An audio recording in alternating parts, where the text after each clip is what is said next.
Bueno, el presidente López Obrador se ha lanzado en varias ocasiones contra el Instituto Nacional Electoral y él ha dicho que su pecho no es bodega y que va a denunciar lo que tenga que denunciar. Considera el presidente, y no solamente el presidente, sino también las iniciativas que ha enviado el presidente, que el fraude electoral es un delito que amerita prisión, un delito muy grave.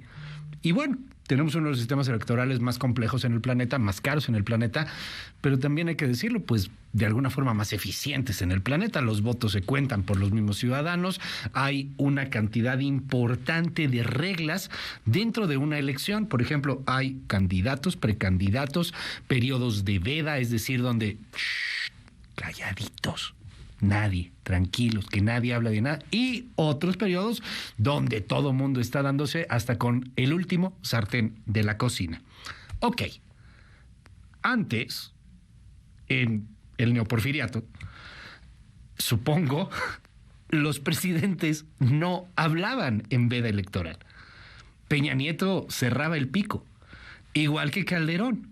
Bueno, todo empezó, ¿recuerda usted?, cuando Fox dijo que a medio camino uno no podía cambiar de caballo.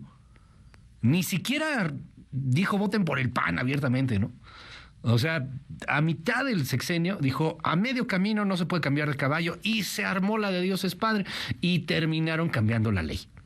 Sin embargo, el Tribunal Electoral del Poder Judicial de la Federación, que yo ya no sé si se llama el tapete especial del presidente, son más o menos las mismas siglas, ha decidido que el presidente puede hablar y decir lo que se le antoje, lo que quiera, no hay ningún problema. Queridísimo Pancho Garfias, ¿cómo viste esta resolución del tribunal? Habrá que ver dónde llega porque seguramente va a regresar al INE, luego el INE otra vez al tribunal. ¿Algún freno podrían llegar a ponerle al presidente o quizá no? ¿Tú cómo ves las cosas, querido Pancho? Qué gusto saludarte, buen día.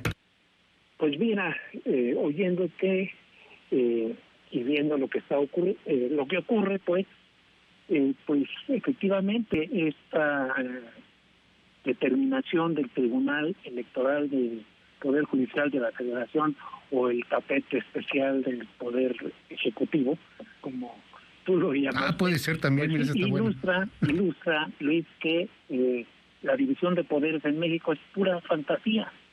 Abundan los ejemplos como ese de cómo se han doblado esos poderes ante los designios del hombre de palacio.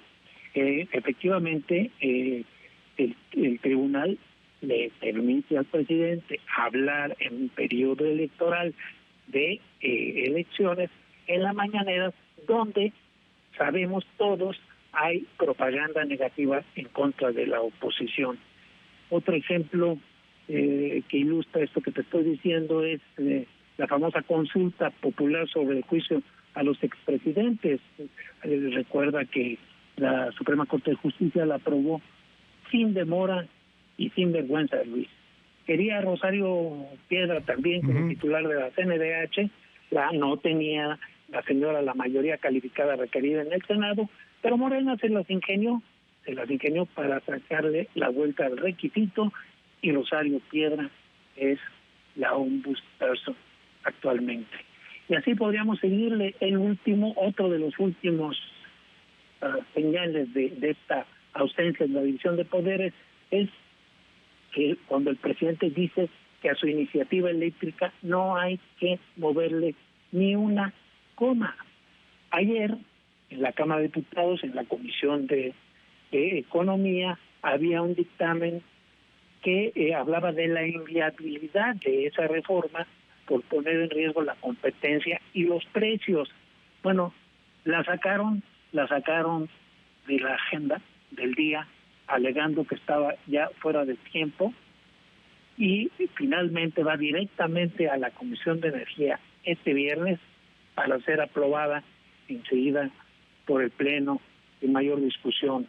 Aquí la bronca, Luis, lo estamos viendo, es que el tema de los apagones tiene que ver con no solo con las heladas que hay en Estados Unidos, sino con la falta de precisión y la nula capacidad de almacenamiento que tenemos los mexicanos.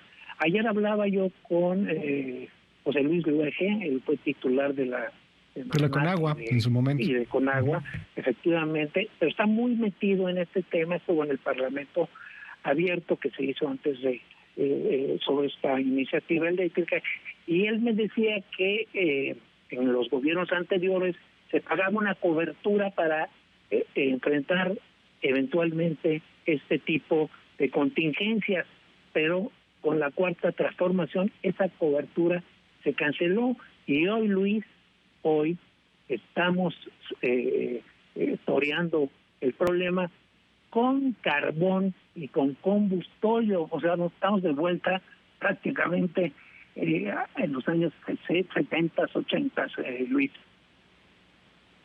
Totalmente, o sea, nos vamos al pasado, Pancho. Estamos apostando al pasado en ese asunto. Ya lo hemos tocado mucho en este espacio el día de hoy. Y yo quisiera cerrar nada más con un asunto, con esto que iniciabas, querido Pancho Garfias. El tema del presidente y del tribunal y de cómo un hombre obtiene tantísimo poder. Yo recuerdo también lo de la Corte, que en algún momento tú adelantaste en este espacio. Te dije que yo no te creía, que no era posible que la Corte le fuera a avalar una pregunta evidentemente inconstitucional, y se la avalaron. La Suprema Corte de Justicia de la Nación hizo una maroma monumental con esa pregunta de la famosa consulta para juzgar, que al final no es para juzgar a los expresidentes, y llama la atención por lo peligroso que representa que todo se concentre como nunca antes en la historia contemporánea en el país de un solo hombre, querido Pancho. Efectivamente, y esto es verdaderamente lamentable, porque diario estamos escuchando que el presidente elogia la democracia y la división de poderes, cuando en realidad no es así. En México vivimos el país gira alrededor de un solo hombre, él toma las decisiones, y así todos nos demos cuenta que no son decisiones que van a ayudar al país.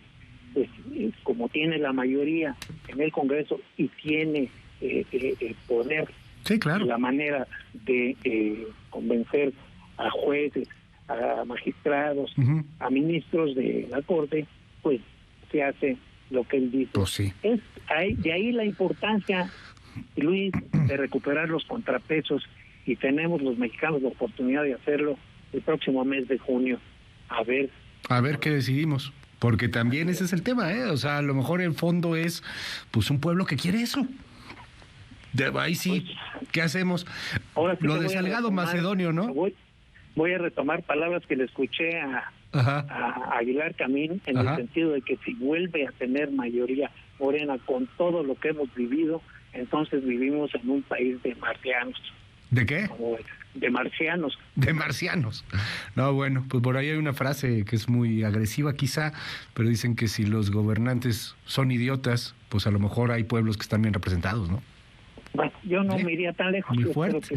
Pero, México, pues si vas a votar por algo así, y si el discurso radical es el que pega, y si prefieres un violador acusado 3 veces, y alguien que es impresentable, y la gente lo quiere y lo vota, pues ¿qué hacemos? ¿No? Pues sí, a propósito de, rápidamente, antes de que nos despidamos, pues ya salieron los candidatos en la Ciudad de México. ¿Quién crees que queda en la Cuauhtémoc? ¿Dolores? Dolores Padierna. ¿Cómo crees? O sea... Ahora la leche Betty. Pues vamos, la leche Betty, ¿no? Y además previo a la elección del 24, porque mira que en la Cuauhtémoc, entre giros negros y los tianguistas, bueno... Que se preparen los que venden ligas, porque van a tener una chamba buenísima los próximos 3 años. ¿No? Bueno, ¿qué te digo? Queridísimo Pancho Garfias, te mando... Ya de Félix ni hablamos, pues me imagino que... ¿De quién? También mucho tema de Félix Salgado. Vamos justamente ahora con ese asunto. Queridísimo Pancho Garfias, te mando un gran abrazo. Te seguimos en tu red, en @Pancho Garfias, en Francisco Garfias en Facebook, en elarsenal.net, en la página 4, siempre leyéndote ahí en Excelsior. Pancho, mil gracias. Y los jueves contigo, Luis. Gracias, es Pancho Garfias, aquí en este espacio, los jueves con Pancho Garfias.